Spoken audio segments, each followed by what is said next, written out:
Why are you wearing that Olympic jacket? I thought this was about the playoffs. Yeah, I know, but the anniversary for the golden goal just passed, and I just thought I'd kind of relive it, you know? Ah, that's true.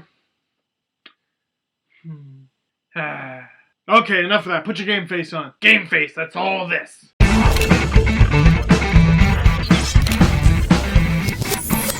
They trained hard in the offseason, played even harder in the regular season. And with the playoffs approaching, it's time to play harder. It's a word now, deal with it. But you can see it across the board. Teams are gearing up for the playoffs. Teams that looked like they were out of it, they're not out of it. And teams that looked like they were going to have a cakewalk to the postseason, not so much. And with less than 20 games left and the standings just so close, it's almost like the playoffs start now. And I'm okay with that. We could see 4 Canadian teams in this year. Vancouver is starting to look like the favorites. Montreal is only around the middle of the pack in the East this year, but we saw what they did with last year. Calgary's in an absolute war to make it in the West, and they were way out of it earlier. And Toronto is in real tough, but they've been one of the league's top teams since the All-Star break. Canada, eh? And fans of junior hockey, those leagues are even closer to the playoffs than the show is. And yeah, in junior there's less teams, so you're more likely to make the playoffs. But the goal isn't just to make the playoffs now, is it? I mean, you can look at your team in the standings and go, please just let them make the playoffs. But if they do, I doubt you'll be saying, yes, they made the playoffs, now they can lose. Because anything can happen. Last year we saw a 7th and an 8th seed compete for a trip to the finals. In Windsor, we saw the defending champs overcome a 3-0 deficit, win that round, sweep the final, and then win the Mem Cup. Again, anything can happen. Anyone can win. But you have to find a way to get there first.